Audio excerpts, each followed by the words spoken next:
Pour éviter d'avoir des touristes sur les photos, on a quand même plusieurs solutions. La première, c'est de demander aux gens de se pousser du cadre avec un petit sourire, gentiment. Il y a moyen que ça marche, mais ça peut vite devenir compliqué s'il y a beaucoup de monde. La deuxième, c'est de faire une pause longue, mais ça demande de se trimballer un trépied et un filtre neutre, et on n'a pas toujours ça sur soi. Et puis surtout, sur cette chaîne, on est guidé par la flemme.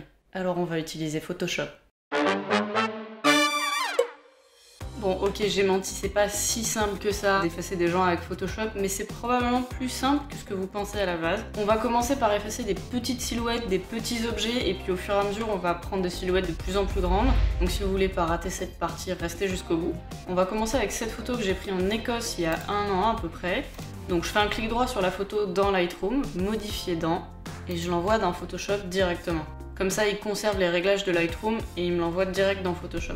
La première chose que je fais en général, c'est de dupliquer la photo avec un CTRL-J, comme ça je garde l'original en dessous si j'ai besoin de faire une comparaison, elle est toujours là. Et donc là on peut voir qu'on a la photo de paysage du coup en Écosse et qu'on a quelques touristes ici.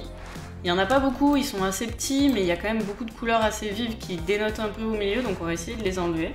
Il faut savoir que dans Photoshop, il y a plusieurs manières de faire pour effacer des objets, il y a plusieurs méthodes, ça va être à vous de choisir celle que vous préférez. Les premiers outils qu'on peut utiliser, ça va être ici. On va parler de l'outil correcteur localisé et de l'outil correcteur tout court. Le grand principe, le grand concept de l'outil correcteur, c'est qu'on va choisir une zone de l'image qu'on va dupliquer et qu'on va coller par-dessus l'objet qu'on va effacer. Et une fois qu'on aura appliqué ce réglage, Photoshop va essayer d'intégrer au mieux en fait notre modification dans l'image générale. Donc il va essayer de conserver un peu les couleurs et les conditions de luminosité de ce qu'on vient de déplacer. Et la différence entre l'outil correcteur localisé et l'outil correcteur, c'est que l'outil correcteur simple, il nous permet de choisir la zone qu'on va dupliquer pour la coller ailleurs. Et l'outil correcteur localisé, il va choisir une zone qui est proche de la zone qu'on essaie d'effacer. Et du coup, c'est Photoshop qui choisit la zone qu'on duplique et qu'on utilise pour effacer l'objet en question. Donc moi, je vous conseille d'utiliser plutôt l'outil correcteur quand vous pouvez parce que ça nous permet d'avoir un peu plus de contrôle justement sur ce qu'on duplique. Donc je choisis mon outil correcteur, on va zoomer dans l'image.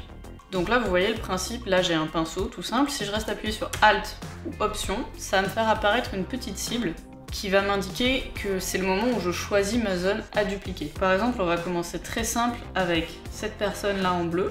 Je vais rester appuyé sur Alt ou Option, je clique dans une zone qui est assez proche, je lâche Alt ou Option et je déplace mon curseur. Donc là vous voyez qu'il m'a récupéré une zone et qu'il est en train de la dupliquer partout où je me déplace. Donc je vais me placer par-dessus la personne que je cherche à effacer. Je vais agrandir un tout petit peu mon pinceau pour que ça le recouvre bien en entier. J'essaie d'à peu près bien positionner mon pinceau pour que ce soit cohérent avec le reste du paysage. Et je clique une fois. Et là vous voyez que en 10 secondes, on a fait disparaître quelqu'un. Pareil pour cette personne là-haut, on récupère une zone juste à côté, et hop, disparu.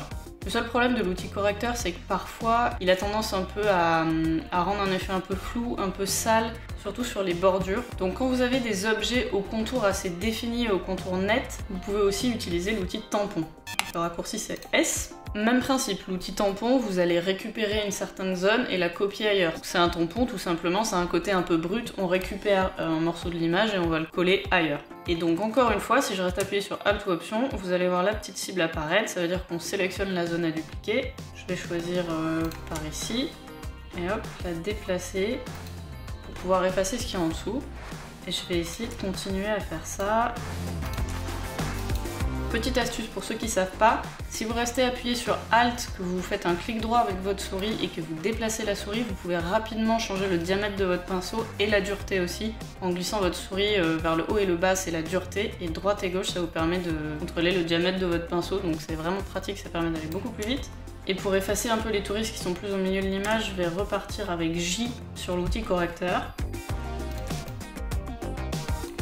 Ok, donc là on peut voir qu'en environ 1 minute, ça c'est l'avant, ça c'est l'après, on a pu supprimer quand même la majorité de nos touristes. Pour la personne qui se trouve ici à côté du rocher, on va reprendre l'outil tampon en faisant S, on va agrandir le pinceau et on va, je pense, essayer d'agrandir un peu la forme du rocher pour voir si on arrive à effacer cette personne. Et vous voyez, juste avec l'outil tampon et l'outil correcteur, on peut déjà faire beaucoup de choses, c'est 2 outils très puissants. Il faut faire attention avec l'outil tampon notamment parce que quand on duplique trop d'éléments de l'image, ça se voit, on voit qu'il y a des éléments qui sont répétés dans l'image, on voit qu'il y a eu une retouche. Donc là, vous voyez vraiment en le faisant rapidement ce que ça peut donner, ça c'est l'avant et ça c'est l'après.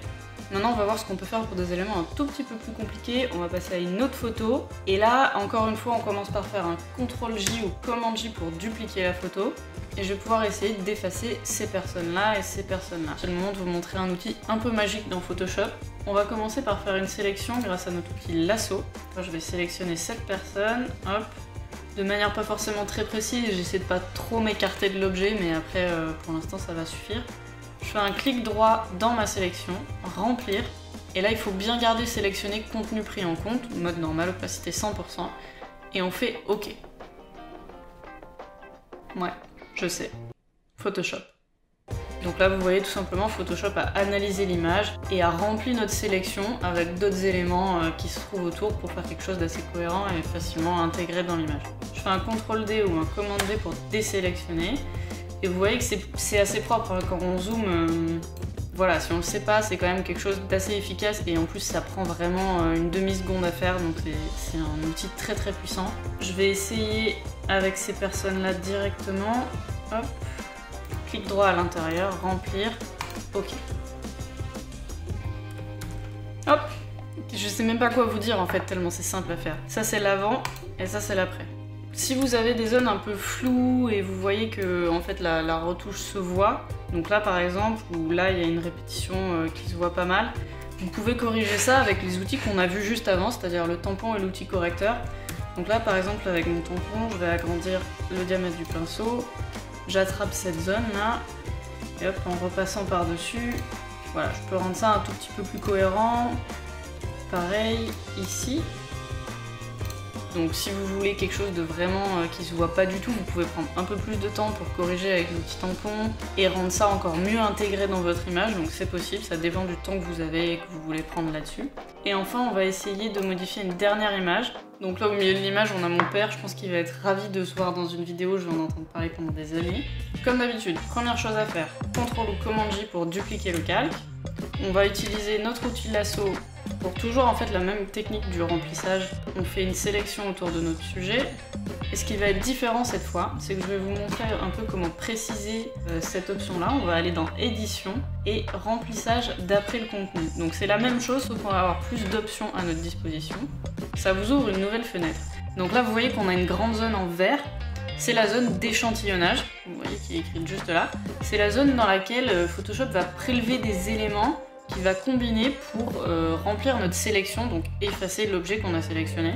Donc pour l'instant ça veut dire qu'en mode auto là, Photoshop va utiliser des éléments du ciel et un peu de tout ce qui est autour là, de la sélection.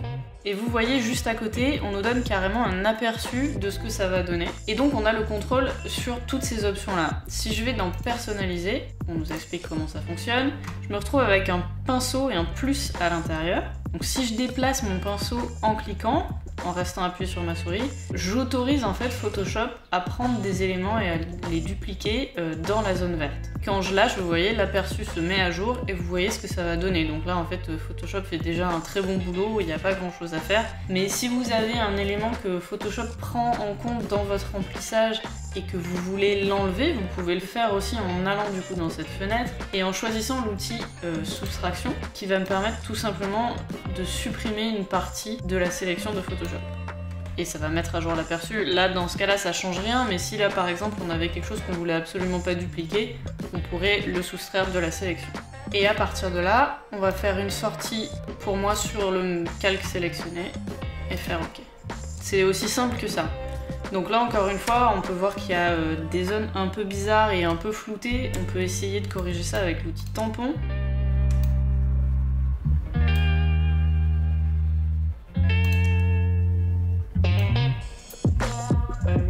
Et voilà, ça donne quelque chose de quand même assez propre et on voit l'avant et l'après. Donc voilà, je pense que si on y passe un tout petit peu plus de temps et qu'on fait ça vraiment de manière plus précise, ça peut vraiment ne pas se voir du tout. Et puis c'est quand même une très bonne base, c'est un outil qui permet d'aller assez vite et de faire des choses vraiment propres. C'est très impressionnant, vraiment testez-le pour effacer des objets ou des gens sur vos photos. Donc juste pour vous montrer, ça c'est l'avant-après sur cette photo-là. Pour la photo d'avant, on était là-dessus. Avant-après. Et pour la dernière, l'avant et l'après.